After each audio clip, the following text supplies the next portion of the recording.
नमस्कार दोस्तों PM care funds आजकल चर्चा में है। चर्चा में इसलिए है क्योंकि जो ताजा खबरें आ रही हैं उसके मुताबिक पीएम केयर फंड्स के अंदर लगभग 8,000 करोड़ से ज्यादा की राशि उपलब्ध है। और इस 8,000 करोड़ की राशि में से जो विपक्षी पार्टियां हैं वो लगातार आरोप लगा रही हैं कि एक बहुत छोटा अमाउंट ही खर्च हुआ है और एक बहुत बड़ी राशि अभी भी पीएम केयर फंड्स के अंदर बची हुई रखी है। दोस्तों, जाहिर सी बात है कि ये वो पैसा है जो आम जनता ने दिया है, देश से विदेश से हर तरह से, जो किसी आपात स्थिति में लोगों की, जनता की मदद करने के उद्देश्य से दिया गया होगा। अब यहां पर दोस्तों विपक्षी पार्टियों ने खुलकर मोदी सरकार को घेरना शुरू कर दिया है। कारण क्या है? कारण यह है कि भैया मोदी सरकार जिस तरह से 12 साल से शासन करती आ रही है, वहां आरोप लगाया जा रहा है कि आम जनमानस का जो सेविंग है वो तो बिल्कुल खत्म कर दिया गया है। उसकी सेविंग आप देख लीजिए, न्यूनतम स्तर पर है। तमाम आरोप लगते हैं, तमाम आंकड़े पेश किए जाते हैं कि इन 12 साल के अंदर जो आम आदमी है उसका सेविंग न्यूनतम स्तर पर पहुंचा दिया गया है और जो कर्जे में वो डूबा है वो अलग से। और वहीं दूसरी तरफ इतनी बड़ी राशि पीएम केयर फंड के अंदर रखी हुई है जो अभी तक इस्तेमाल नहीं की गई है। क्या इस राशि को स्कूल बनवाने के लिए, जिस तरह से हमारे बच्चों के सरकारी स्कूलों की बद से बदतर स्थिति हो रही है, उसमें खर्च नहीं किया जाना चाहिए था? क्या स्वास्थ्य सेवाएं, एक समय पे कोरोना के टाइम पर लोग ऑक्सीजन सिलेंडर के लिए लाइन लगाकर खड़े थे, वेंटिलेटर की कमी पड़ रही थी, तो कितना पैसा खर्च किया गया? या इन चीजों पर इस पैसे को क्यों नहीं खर्च किया गया?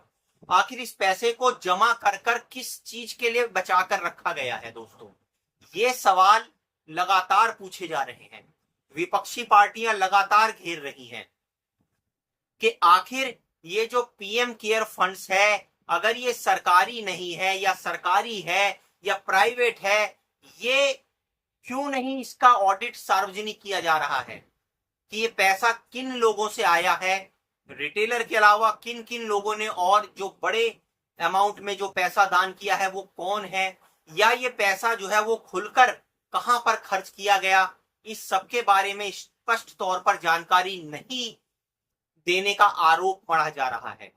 लगातार विपक्षी पार्टियां, खासतौर से कांग्रेस, प्रधानमंत्री नरेंद्र मोदी को इस पीएम केयर फंड्स के ऊपर घेरने की कोशिश कर रही है। और दोस्तों, सवाल इतने खड़े हो रहे हैं इस सरकार के ऊपर। आप सभी जानते हैं जंतर मंतर में जिस तरह से युवाओं का आक्रोश बाहर निकल के आया, जिस तरह से उन्होंने अपना आंदोलन शांतिप्रद तरीके से चलाने की कोशिश की गई, लेकिन उनके ऊपर लाठी डंडे चलाए गए और उसके बाद जो है वो आंदोलन उग्र हुआ। बहुत सारे छात्रों को, पुलिस वालों को घायल होना पड़ा। और कांग्रेस लगातार आरोप लगा रही है कि पैलेट गन चलाई गई, वाटर कैनन चलाई गई, आंसू गैस छोड़े गए, जिसकी वजह से बहुत सारे छात्र घायल हुए। और इसके ऊपर वो गृह मंत्री अमित शाह को घेरते हैं। वहीं ऐसे समय में जब युवाओं के अंदर आक्रोश बढ़ा हुआ है, जैन जी हो या जैल एल्फा हो, वो सड़क पर उतरे हैं, अपने स्कूलों को, अपनी शिक्षा को लेकर लगातार सवाल खड़े कर रहे हैं। शिक्षा व्यवस्था में फीसें इतनी बढ़ा दी गई हैं कॉलेजों की, जिसकी कोई जो है आप देख लीजिए लिमिट नहीं है। बच्चे फीस भर पाने में असमर्थ हो रहे हैं, जिसके कारण कई बार उनको अपने कोर्स छोड़ने पड़ रहे हैं या पढ़ाई कंटिन्यू उनको कर पाने में जो है दिक्कत आ रही है। माँ बाप को कर्जा लेकर बच्चों को पढ़ाई करानी पड़ रही है। और ऐसी शिक्षा व्यवस्था में जब इतना पढ़ाई लिखाई करने के बाद उनको रोजगार नहीं मिलता, वो दर दर धक्के खाते हैं नौकरियों के लिए, और अगर देकर भी आते हैं नौकरियों के पेपर तो वो लीक हो जाते हैं। जैसे बाबा रामदेव कहते हैं कि बहुत सारी जगहों पर जो अपनी सेम विचारधारा वाले लोग हैं, जो अपने खास लोग हैं, उनसे रिश्वत लेकर या पैसे लेकर उनको जो है उन पोस्टों पर रख लिया जाता है।